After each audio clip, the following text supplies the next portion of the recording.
Ya, kalau untuk saya lim bensin kita di program sini programnya ada 2. Program burung hantu sahabat petani, pengelolaan tentang burung hantu, konservasi burung hantu plus pengendalian hama tikus. Lalu kemudian yang kedua program Rama Wikirsari, jadi pengelolaan pembuatan pupuk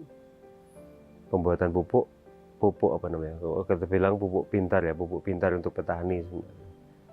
Jadi itu 2 program itu yang kita lakukan di sini. Kalau program burung hantu sahabat petani itu kita mulai dari 2013, mulai dari Desember 2013, berarti sebenarnya sudah ya 2014 lah real ya. 13 Desember kita sudah mulai running, terus kemudian sampai sekarang. Terus kalau program Rama Wikirsari baru kemarin 2023 baru kita mulai ya, masih target sampai 2028 lah, real goalnya baru ketemu di situ.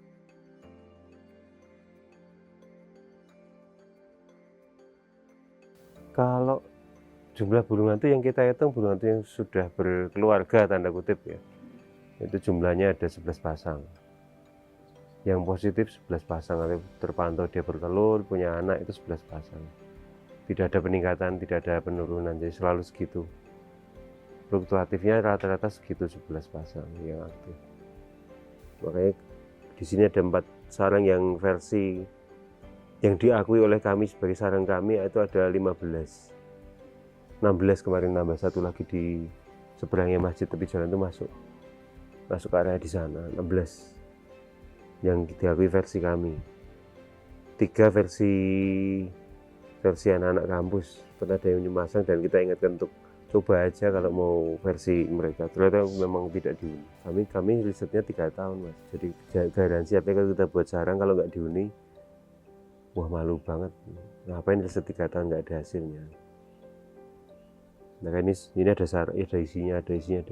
Semua ada isinya, yang versi kami ada isinya. Ada 11 pasang yang sudah tinggal di sini, dan kebetulan ini beberapa anakan, ini anak-anaknya ada tapi mulai dewasa, mulai terbang.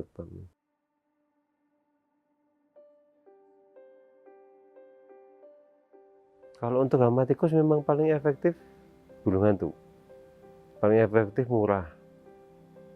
Di sisi ekologis ya, sisi ekologisnya paling murah, terus aman, tidak membunuh satwa yang lain. Paling kalau burung hantu ini paling konyolnya yang dimakan yang lain paling kelelawar, karena dia binatang malam ya. Makanya kemudian kita sediakan sarang, kita sediakan fasilitas, dan dia mudah beradaptasi, efektivitasnya tinggi, daya bunuhnya luar biasa dibanding predator lain. Makanya kita lebih aman pakai burung hantu.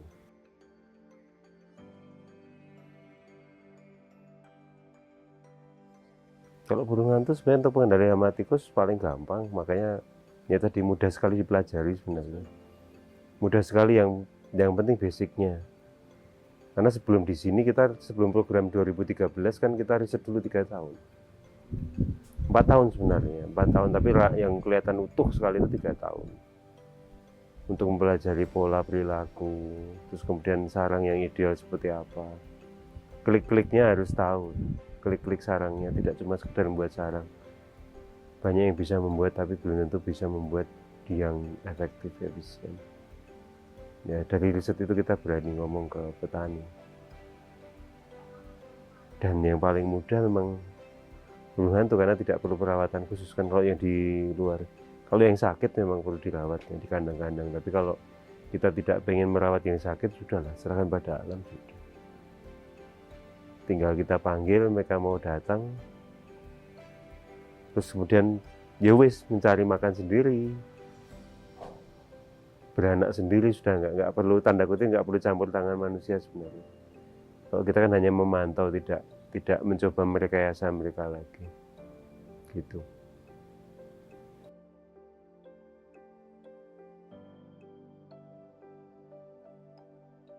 Ya, tinggi, luasan, bahannya harus ada standarnya supaya tadi mudah dihuni tuh. Karena kalau nggak, ya bodoh aja kita dirikan segitu, habis berapa biaya kalau nggak dihuni kan rugi. Ini bukan proyek, tapi ini memang misi untuk kita, untuk supaya ini bisa dihuni, bukan lagi sebuah proyek.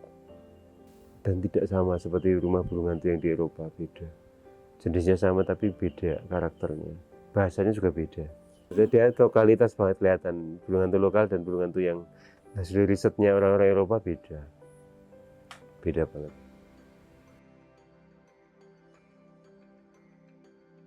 Letak pintu ukuran lubang pintu, ketinggian, kemudian cara meletakkan, kan beda geografisnya, tata letaknya beda. Kayak mitos jangan hadap timur atau barat, enggak, cek ada yang hadap timur ada yang hadap barat. Di sini kita buat seperti itu.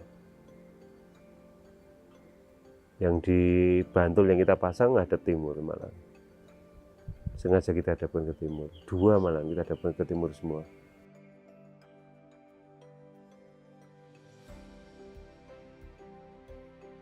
Akhirnya tiap tahun harus dibersihkan dua kali setahun.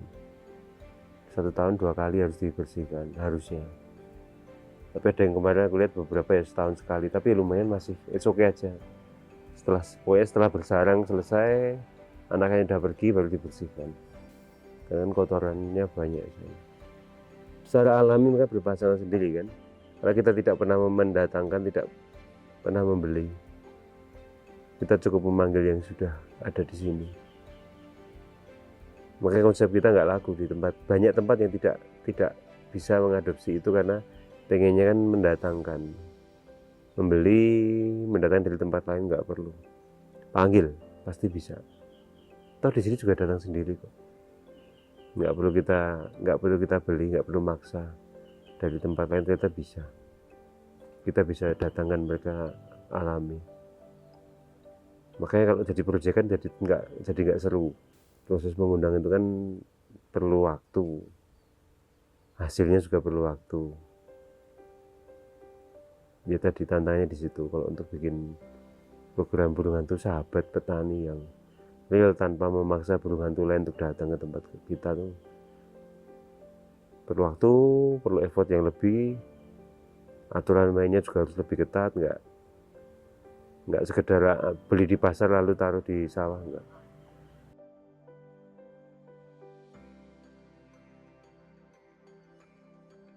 Kalau pupuk pintar kita berikan solusi petani pupuk yang murah. Pupuk murah dengan cara kita buat, makanya sempat kita buat kayak pelatihan ya. Namanya sinau bareng karena kita memang isinya banyak diskusi daripada pelatihannya. Pelatihan cuma 15 menit selesai, diskusinya bisa 1,5 jam. Bagaimana tuh bertani cerdas itu seperti apa ke petani. Kelasnya dari Januari sampai Juni kemarin. Tahun ini rencananya kalau bisa sih Maret ya, mulai hujannya udah mulai reda, petani selesai panen, syukur nanti sebelum panen kalau bisa kejar Februari malah bagus. Jadi sebelum petani panen nanti persiapan buat tanam berikutnya mereka bisa kejar tayang. Dia prosesnya panjang ya, terus kemudian ya tadi ngajak petani untuk bertani cerdas, menggunakan pupuk murah, membuat sendiri. Kalau tidak buat sendiri, solusinya buat per kelompok, buat bareng-bareng ya, akumulatif, nanti dikelola bareng-bareng, bisa untuk pemasukan kelompok tani juga. Kalau biaya produksinya berapa, bahasa kerennya pupuk yang memanfaatkan apa yang ada dan paling murah apa di sini. Kita tidak benci pupuk kimia, enggak. Tapi kita harus tahu bagaimana ngakali pupuk kimia, bagaimana pupuk kimia itu supaya tidak merusak, merekayasa. Pupuk organik seperti apa. Makanya kita juga bertentangan dengan keju. Pabrik keju kan punya limbahnya jadi pupuk asam amino kita, pupuk super juga itu. Kalau kita bisa manfaatkan. Dan petani kita ajak bikin pupuk jangan lama-lama. Bikin pupuk itu paling lama 2 kali 24 jam sudah harus selesai. Kalau bikin pupuk cuma nunggu 3 minggu, 1 bulan males ya. Mana ada petani mau nunggu segitu. Kasarannya sekarang zamannya instan, harus buat yang cepat. 1 hari, 2 hari sudah harus selesai. Makanya kita tawarkan solusi seperti itu. Dan yang kita ajak ya teman-teman komunitas para formulator pupuk yang memang skala untuk bisnis, cuma kita masukkan format untuk petani. Panjang prosesnya Mas, petani belum tentu mau pakai, pasti harus diajak.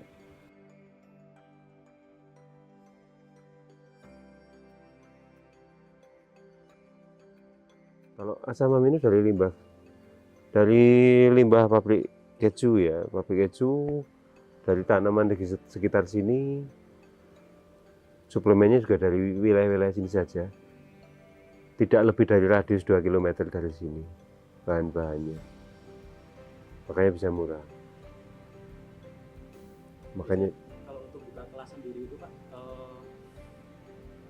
maksimalnya itu bisa didatangi sampai berapa? kita rata-rata 20 petani. 20 petani. Makanya kita lagi mau coba yang periode ini mau kita tarik yang petani yang tidak yang bukan anggota kelompok tani. Anggota kelompok tani nggak banyak Mas. Dan itu bodohnya, amit sewu bodohnya pemerintah begitu. Tidak semua petani itu punya kelompok. Ikut anggota kelompok tani belum tentu. Nah yang sering mengacau itu yang ini, panjang prosesnya. Terus kalau untuk si pupuk ini sendiri, apakah maksudnya kayak tersedia di? Hanya petani yang di sini yang dapat. Kalau ada 1-2 yang mencoba dari luar wilayah, kita berikan free. Karena memang harus coba, harus tahu dulu. Toh juga kalau apa pupuk semurah apapun juga kalau petani yang nggak mau coba kan rugi. Ya harus coba. Meskipun murah banget pupuk yang kita tawarkan, kalau jika diproduksi sendiri, itu yang kita pengenkan, goalnya. Setiap kelompok, setiap wilayah, kalau bisa buat sendiri. Nggak akan pabrik pupuk besar nggak akan tutup. Tetap mereka akan laku. Tetap ada, tetap laku. Cuma petani akan lebih cerdas menggunakannya, itu aja. Atau yang penting itu, hati-hati tidak membenci pabrik pupuk kimia enggak. Kita tidak melarang petani menggunakan, enggak apa-apa, pakai aja. Cuma ada triknya, supaya murah, supaya hemat, supaya tidak merusak tanah. Dan itu murah banget sebenarnya.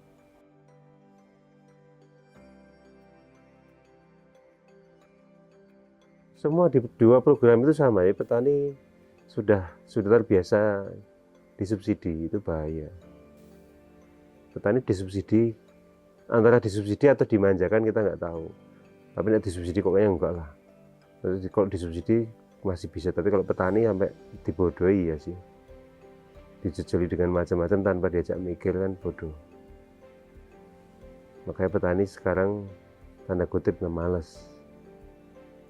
Rata-rata petani malas berpikir maksudnya. Malas berpikir, yang penting melakukan. Itulah kenapa yang muda-muda kayak ada yang mau jadi petani. Karena kalau sudah malas mikir, kelihatan susah, sudah. Siapa yang mau meneruskan kalau petani jadi sesuatu yang susah? Makanya kami juga coba belajar, setahun ini juga belajar, yuk jadi petani ternyata sulit kalau kita nggak lihat celah, nggak lihat pasar, nggak lihat teknik. Meskipun beberapa tahun juga melihat bagaimana petani beraktivitas ya, ternyata memang ya banyak faktor di luar ini ya, di luar cara kerja bertani, tapi ternyata itu sangat pengaruh ke petani. Termasuk bagaimana bersubsidi, bagaimana PPL-nya, masih banyak Mas yang harus diperbaiki. Bagaimana peran dinas pertanian, yang tanda kutip adalah kepanjangan tangan dari pemerintah, jadi ya Allah.